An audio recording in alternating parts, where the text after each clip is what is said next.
Você conhece a melhor consultoria de apostas do Brasil? Siga @Guia das Apostas e veja que com responsabilidade é possível ser muito lucrativo nas apostas esportivas.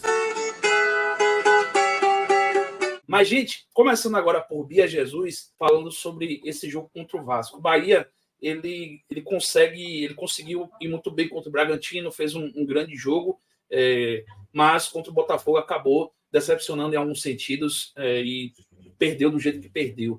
Agora vai encontrar um Vasco que cresceu muito em termos de competitividade, como eu disse na pergunta para Léo Cittadini. Que cara esperar desse Bahia num confronto direto, num duelo decisivo que pesa muito? O que esperar desse jogo, Bia? Eu acho que por mais que o Vasco tenha crescido de produtividade, né, dentro de campo, o Bahia ainda é superior, ainda tem um elenco mais entrosado do que o Vasco e tem o fator casa acima disso.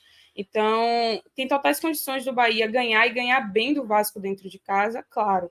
Se as chances criadas forem convertidas e se a defesa conseguir ter uma performance sólida, assim como foi contra o Bragantino. Netinho, sua opinião? Cara, assim, eu acho que nesse momento a gente tem que ter muita cautela, né, quanto ao tema. Acho que a gente vive um momento de muita instabilidade na Série A, a gente não sabe muito como o time pode entregar esse rendimento. É um Bahia muito inconstante, né, Oli? Mas, enfim, eu acho que nesse momento, sobretudo, é muito importante a gente esperar um Bahia que consiga ser constante na temporada. São 4 partidas consecutivas onde a gente vê que o Bahia performa um futebol interessante.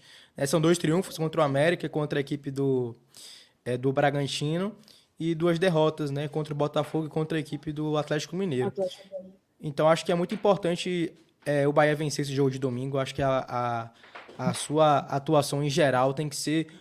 né, é um jogo de 6 pontos, né? Tem que ser para dar um pontapé inicial a uma nova fase do Bahia. Engatar, quem sabe, 3 triunfos consecutivos para poder respirar mais tranquilo nessa Série A. Eu acho que é um jogo que representa muito, né? E é uma final para ambas as equipes. O Vasco vem muito motivado, vem com, né, muitos questionamentos também sobre a CBF e também sobre a questão do Payet, né, que deve estrear domingo contra o Bahia. Bem possível, né, que o Payet apareça nesse jogo aí, uma contratação de peso do Vasco da Gama, está no bid, já está regularizado. Enfim, vai ser um negócio que vai movimentar, sem dúvida nenhuma, esse jogo de domingo. Eu acho que defensivamente o Bahia ainda deixa muito a desejar. O trabalho do Paiva é muito ruim quando se fala de posicionamento defensivo. A gente vê a sequência de erros, como foi no jogo contra o Botafogo.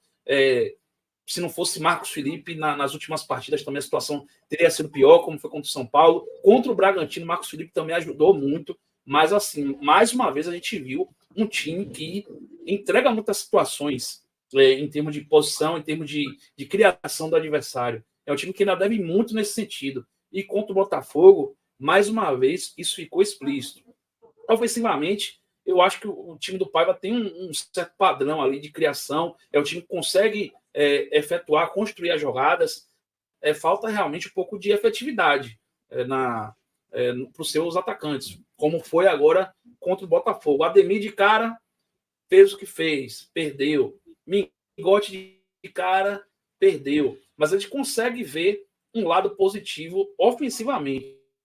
Agora, defensivamente, o trabalho de Paiva é muito ruim, deixa a desejar. Então, esse vai ser um fator a se cuidar contra o Vasco, porque o Vasco contra o Palmeiras criou bastante, criou boas situações, marcou aquele gol que foi marcado de impedimento, depois eu fui olhar com calma, tem quem acha que não estava, a CBF confirma, bate-pé que estava sim impedido, mas de qualquer forma mostra que é um Vasco diferente, é um Vasco que cria, é um Vasco que está buscando montar situações ofensivas. Então o Bahia e o trabalho do técnico Renato Paiva precisam melhorar nesse sentido de posicionamento defensivo, de ajuste na defesa. Acho que ainda há coisas boas ali a se observar, falta mesmo um pouco de efetividade. Para mim, essa é a cara do Bahia nesse momento. Se quiser fugir do rebaixamento, precisa melhorar muito esse trabalho.